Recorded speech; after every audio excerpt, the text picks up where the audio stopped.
What's going on, everybody? I got my good cup of coffee. You can see it. Well, there you go. Okay. Everybody, get yourself a good cup of Joe and roll the intro.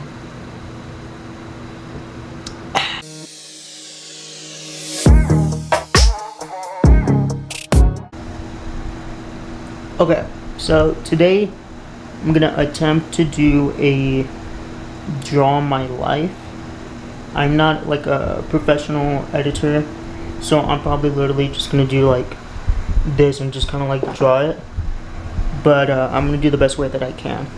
So I hope you guys enjoy it, maybe mainly learn more about me and how I felt at the time and how I feel now and all that.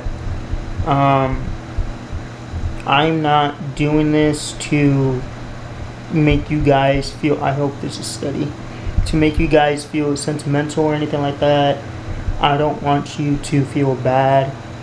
I want you to look at it as a brighter side of things, if that makes sense. To like see like he's been through all this and in the end of the day learns to love himself how he is and how I love myself for how I am, like physically, and wanted to show you that I am not scared anymore to put myself out there, to put myself like on YouTube and social media and all that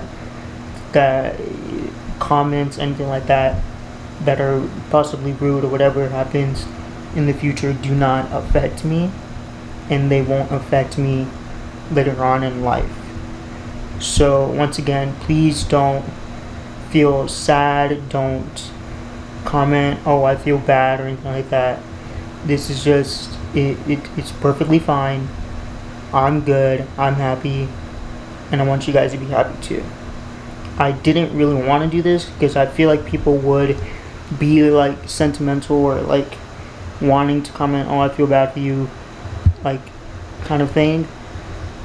And I don't want subscribers that are only subscribing just because they feel bad or anything like that.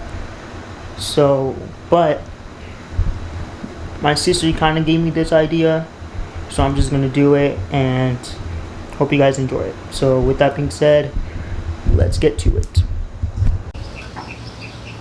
Okay, so I was gonna do there's a lot of birds out here, but this is the only way I could do it because it was too weird to do in my room. I was gonna attempt to do a draw my life, as I'm pretty sure I just put in the clip before, but I couldn't draw and hold the camera, and I like to make sure that the frame, like I'm in the frame and it's perfect and everything like that, so I couldn't draw and write and record at the same time. So but yeah, so I'm redoing it. Oh, that's hot. Yeah, no, that's hot. Okay. Let's see, how do I start this? Yeah, I'm not good at doing like sit down talk videos, but I'm just gonna go with it. So bear with me and enjoy. But it all started on April 27th, 1999. Was the day that I was born. 21 years ago. Yay. So when I was birthed into the world, I was blue. So if any adults are watching this and they have kids who have maybe that were blue and needed like oxygen and all that, then you know what it's like. If you are around my age where you don't have kids or maybe younger and you don't know what it means when a baby is blue, it's basically just that they're not getting oxygen like whatsoever, so basically they just can't breathe. So what happened around that time was the doctors realized I could not breathe like at all, and they were completely just like rushing and doing like a whole bunch of things all at once, and to the point where my parents did not know what was going on whatsoever. My mom didn't get to see me like most mothers get to hold their baby. My dad didn't get to see me at all, nothing like that. The doctors were just rushing, trying to make sure that I was okay, not telling my parents anything at all. And so, obviously, like I said, it turned out I just couldn't breathe. And they had to fly me from McAllen, Texas, all the way to Corpus Christi. And over there in Corpus Christi, there was a doctor that was able to help with the condition that I had, which was Chocolatine Syndrome. And what Chocolatine Syndrome is how can I put this? Because I'm not fully educated on what I have, just because growing up I was a child, so I never cared to like learn. But Chocolatine Syndrome is when your torso does not grow with the rest of your body. Mainly, it's the upper torso that does not grow with the rest of your body, which is why I have long arms and long legs. Well, you can't see my legs. Long legs, but just a small body and no neck. So, when they landed me in Corpus in a helicopter, they had to do whatever they can to make sure that I was, safe and alive. So they would put a trach, which is like a tube to help me breathe. They put that on my neck, obviously, to help me breathe.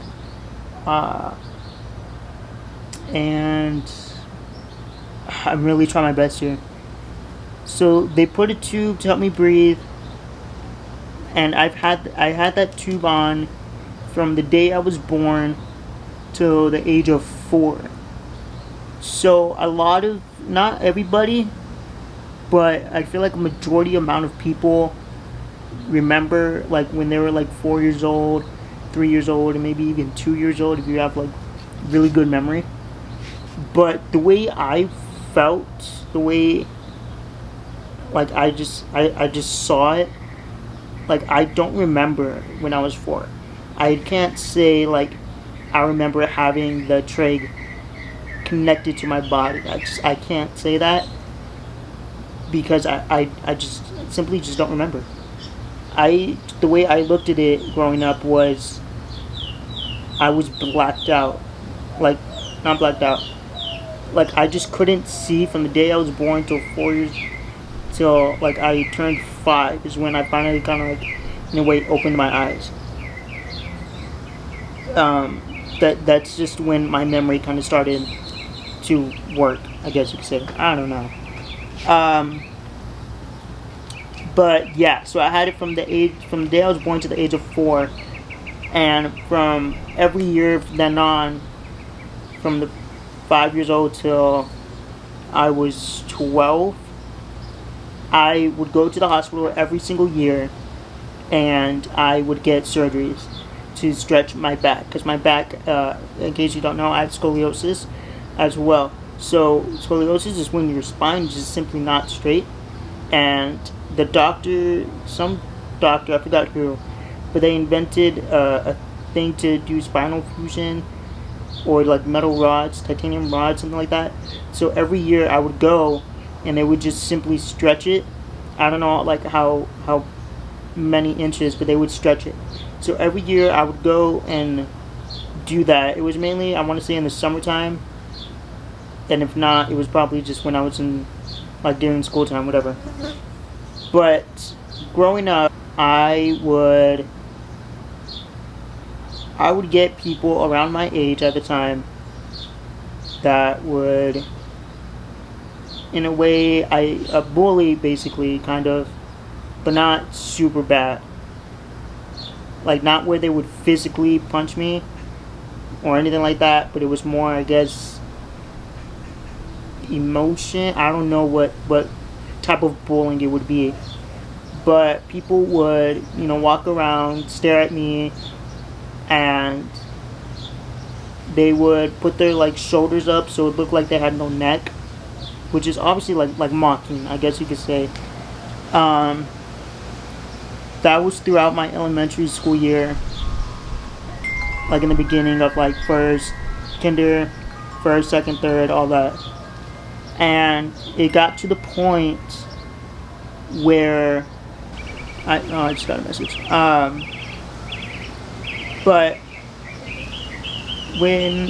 the way I felt when I would go home was I would legit go to my room and I would cry. And I would ask God, why did you make me like this? You know, what's the like purpose? You know, give me like a reason. And at the time, I didn't have anybody in my life that died, so I didn't know what death was necessarily.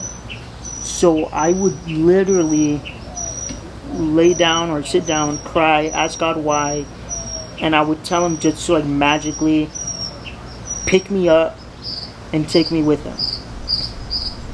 So at the time, obviously, as a child, you're not thinking about everybody else in your life. And I'm sure I'm not the first one that thought of stuff like that. But then again, I could be. Thinking about it now, it's crazy to me. Like, thinking about it now, it's crazy to me to think that that's how I thought in my life. That's how I felt. Whoa, that's a big fly. But yeah, I simply just I would ask God to really just somehow let me go to sleep one night and wake up in heaven. I would tell him to somehow take me away, or just somehow let me go to sleep and wake up perfectly normal like everybody else in the world. That is how I felt. I'm I guess blunt person. I am very honest, and I will tell you how it is. My sisters would know, like, if they would have asked me, hey, how do I look in this dress, whatever, I'll tell them flat out if they look terrible or not. So that is the kind of person I am. So I'm telling you how I felt at the time. If you don't like it, I'm so sorry. I don't want you to get sentimental. I don't want you to feel bad. But this is how I felt. So, moving on, I felt like I wanted just God to take me, and my entire life, kind of till this day, my entire life I ask why. You know, what's my purpose? But anyway, growing up from the age of 5 till 12, like I said, I went to surgery every year. And back in 2000, and mind you, as I grew up, I started to love myself for who I am, for how I look physically. You know, I learned to not let anybody else of what they say about me affect me or anything like that. So, believe it or not, as I grew up, every year, I didn't enjoy going to surgery every year, but I kind of did. Because as a kid, what you do is when you grow up, when you get older, but you're still in elementary school and middle school, you are not really mainly allowed to stay up all night. Like, parents don't let their kids stay up all night, which is fine, understandable, it's school nights, whatever.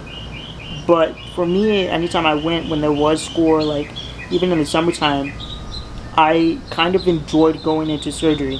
It sounds weird, but I enjoyed it because it was like, in my mindset, I was thinking, oh, I'm going to go to sleep right now for who knows how long. They're always going to do surgery to me.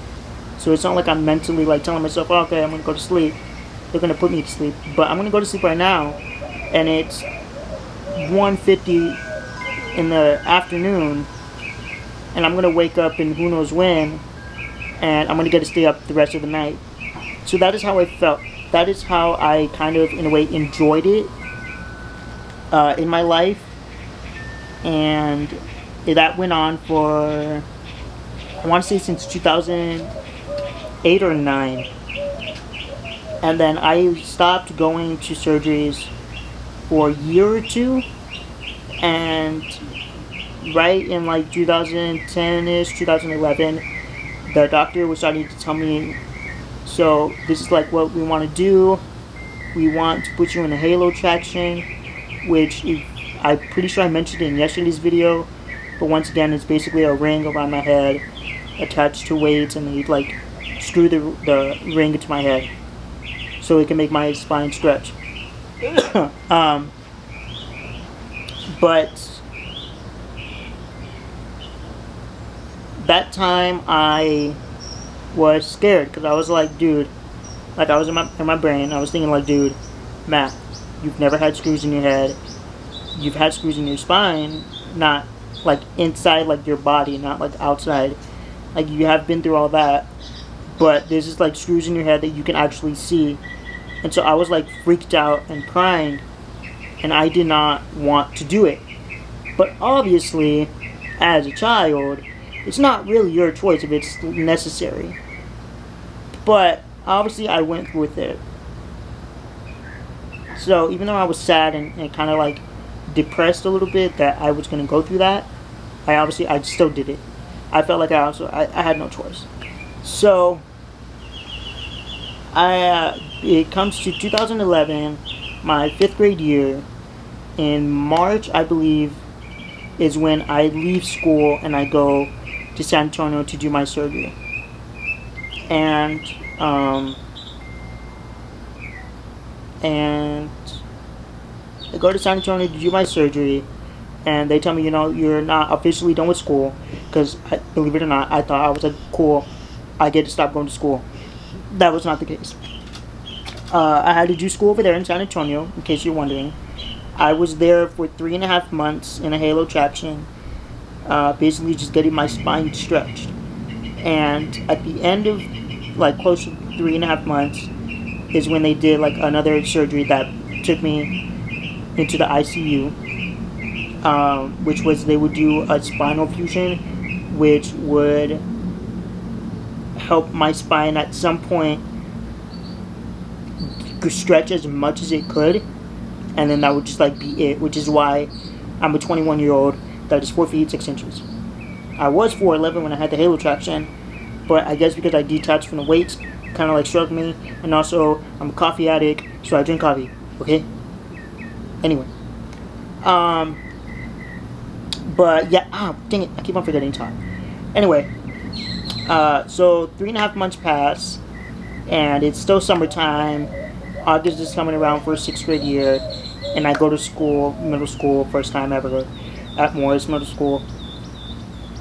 And around the time that I was in the hospital, I forgot to mention, when I had the halo traction, I guess my mom was like sending like photos to my teacher to show her like, I was fine and all that, and to show her how I'm doing, because they would ask. And somehow, I don't know if they saw the photos, my fellow students, I don't know if they saw the photos or if they just heard what happened and wanted to be nice, and they sent me cards, and a big card actually, with writing like messages and their names and all that. So that was really helpful, and it made me, happy to know that people cared. So 3 months pass by, I start middle school year, 6th grade, and all the people that I went to school with that were in my class and not in my class, but I still like knew them, they were happy to see me, which made me happy and made middle school a lot easier. So I go through middle school, and in 6th grade, my entire life I was in the special ed program. So in 6th grade, I was just, meeting my special ed teachers, and there was this one teacher that was a coach as well. And he was a football coach, and, I told him, like, oh, I like football and all this, whatever, like, anything like that. And he's like, well, hey, why don't you be my manager, which is, it's basically a water boy, okay? And he's like, why don't you be my manager for football? And I was like, yeah, that's fine. I can do that. Why not? That would be cool. I like football. I get to see like the practices and all that. Why not? And so I did that from 6th grade, and then I did that. I did. I think I did. I was a manager for basketball too that year, and then I did it 7th grade year for football because I could not play like at all, which sucks. I wish I could play football. I bet I'd be a great quarterback. No, I'm just kidding. Probably a great wide receiver. You would never know. Anyway, I did a 7th grade year for football, and 7th grade year was when you were able to try out for sports. And I was like, oh, like I want to play a sport. I want to at least try. And I tried out 7th grade year for basketball, and I didn't make it, which was totally fine. I still got to hang out with my friends. I still got to help them, giving them water if there is a fly in my coffee. I still got to be with my friends and all that. And then 8th grade year came around. I did football again. I was the manager, obviously, and then tried out for basketball again. Because I was like, it's my last year, why not? And I got to play. I got into the B team, which was, if you're in the B team, you're not that good, but you're good. I made it. And I had fun with it. I was a little bit sad at times when they didn't play me, but I mainly had fun with it. Like, I was happy I was able to do that. Not everybody that's like me gets the opportunity to play any sport whatsoever. Because I was literally told, you're most likely not to be able to play sports growing up. Okay? I was told I could not play football. I was not able to do anything physical that could harm me. So the fact that my doctor was like, yo, okay, he didn't say yo, but he said that I could play basketball, it made me happy, and I did it. So 8th grade year passes, and here comes high school. High schools with not just the people that I grew up with. Now it's going to be people that went to my middle school, they went to De Leon, they went to Fossum, they went to maybe Cathy, any middle school here in the valley. And so I was like, dang, this is going to be crazy. I'm probably going to get made fun of again. But I did it, which is good about growing up is you start to realize that it's not right to make fun of people for how they look. There are some people out there, and I've seen it, there are some people out there that make fun of people that have disabilities, that look different, that have dwarfism or anything like that. And if you are one of those people that look at like dwarves or anything like that have a disability, and you laugh or make fun of them in a way, even if it's like secretive and they can't find out, like it's behind their back, you're honestly a messed up person, and you need to check yourself. At high school was great. I was able to do the managing thing for football. Thanks to my cousin, he invited me to strength and conditioning in summer. And what's funny is I went, I was like, oh, okay, like you get to, my understanding was you get to work out, and gain muscle. Like it's just like an open gym. So I was like, yeah, sure, why not? Like I'll go. I went. It was not what I expected. It was full-on exercises for football players. And believe it or not, I don't know how the coaches did not see like there was a disabled guy working out, attempting to do what they did. But they eventually, I just told them, I was like, look, I have this condition. I'm tired. I can't do it. And they were cool with it. So because they were cool with it, I got to like hang around with the coaches a bit.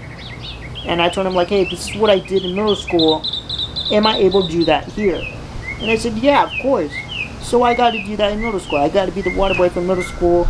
I got to be the water boy for high school in the football team. And I loved it. I got to see my best friend play in football. He's really good. He ended up senior year getting a scholarship to play football, which was amazing. I was gonna try out for basketball that year, but I didn't. I missed the days. So then comes sophomore year. I do football for a little bit, I think.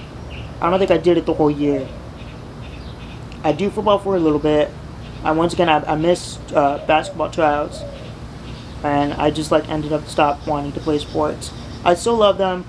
I still play them here and there for myself. I'll go play catch or whatever. I'll play like shoot hoops or whatever. But I stopped like competing wise. Sophomore year, I was a manager for football, and I realized during that time that my grades were not that good. You know, education comes first.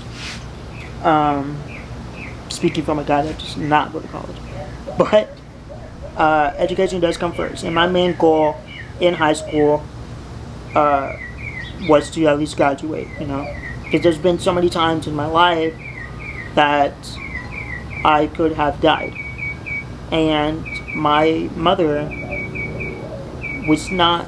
She knew. She was happy that I was alive every single day, and she still is. But with all the things that I've been through, she did not know if I was going. Like, she did not know if she was going to be able to see her son that she's wanted, even when my sisters were born, was going to graduate. So for her to see me graduate was an amazing feeling, and that was my main goal. So yeah, my grades weren't that good. I stopped volunteering with the football team and basketball, and I just focused on school. Junior year comes around, I'm getting closer to graduating high school. You know, just one more year, and that's it. But around sophomore and junior year, people started posting on YouTube. People started posting scooter videos, skateboard videos, vlogs, and all that, pranks and everything. Also, around that middle school time and high school, Vine was around. So I really enjoyed how people created content and everything. I would see YouTubers. I think it was my sophomore year to now, obviously, that would go to set. You know, there were like actors doing YouTube, acting and producing whatever they do, and I would see them go on set, and it was like behind the scenes. You get to see on set and all that. I just loved how people were creating those sets and everything. Again, being YouTubers, they were, you know, inspiring people. They were making people happy and laugh when people were going through a tough time.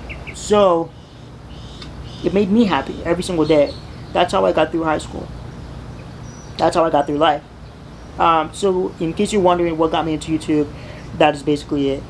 Just a bunch of YouTubers, you know, inspiring and everything. Fast forward, because nothing really happened. Oh no, I think it was the end of sophomore year or junior year.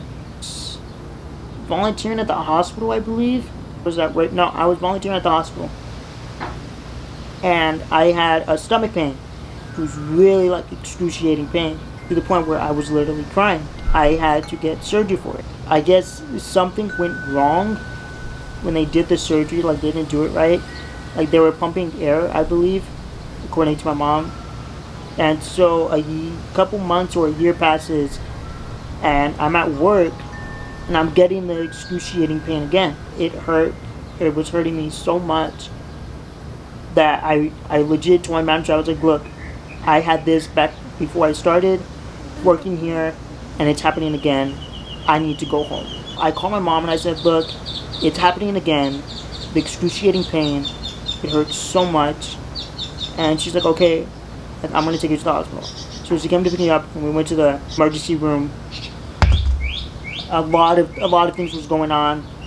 I was just in excruciating pain. My oxygen level was going down. It sucked to see what was going on, but it also made me like sad to see my mother seeing her son going through this again, maybe even worse. You know, this is the time that really was like to her. She was praying and asking God, please don't take my son. And I never knew that. I never felt, anytime I was there in the hospital, in pain, whatever, and losing oxygen, I never felt like I was dying. And I've told my sister this before, because they've asked me, like, did you feel anything? Did you see anything? And I never felt like I was dying, nor did I ever see anything. By that I mean like I didn't see God or anything like that. I didn't see, like, it was just like I was living, and then I was just like asleep, either dreaming, whatever. But if anything, I did not see anything like that that you probably see in the movies of somebody dying. So I could tell when they would ask me that, they were generally meant that my little brother, is not gonna live. So fast forward to senior year, it's my last year. I had an oxygen tank because I was still not able to breathe. Within time, I was able to get off it. From then on, I was back to normal. I was working and everything like that. I didn't do much. I was just focusing on school, graduating, making sure that I was going to college, which then later on, I dropped out of school, and here I am. Fast forward to senior year, graduation day. I'm with all my friends that I've known for years, elementary school, and I'm sitting next to my cousin, realizing like, this is it. This is the day that we've all been waiting for. I did not think that it would come to graduation so fast. Finally, we started walking down, because in graduation, I don't know if it's like everybody that does it, but in graduation, in the auditorium, you just do like a whole square, basically just showing yourself to your family and friends that are in the audience, and then you finally sit down with the rest of your classmates, waiting for your name to get called.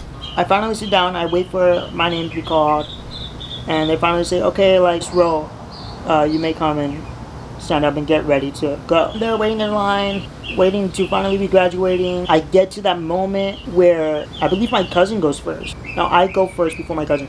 But anyway, seeing the next person pass, and that's when my mind blanks. Like, I don't black out, but my mind, like, I don't hear anything. I'm just thinking like, dang, this is it. This is the moment that I've been waiting for many years, and it's finally here. And they call my name out, and they say everything that I'm like graduating with. And I kid you not, I'm walking down, doing what I have to do, and I go eventually sit down with the rest of my classmates. And kid you not, when it's done, when the graduation finishes, I go to meet with my family, and you're screaming for you, like screaming like for joy and all that. And I was like, honestly, no. Like, I was deaf. I was just doing what I had to do, and I was deaf. So I did not hear you guys at all. Like, I did not hear them screaming at all. This is no joke. Very serious. But I do remember one thing, and that was when we were walking, getting ready to sit down, I did see my mom cry, and that's when I knew. I was like, yeah, she definitely felt like this would probably not happen. Because I was very close to death. Death was creeping on me, but I said no. And graduation, I get at my little graduation party, and it's just amazing to know, like, I finally accomplished it and I graduated. But at the time, I'm still wanting to do acting. I'm still wanting to do YouTube and all that. I'm like, okay, like I have to go to college, right? Because that's what you do.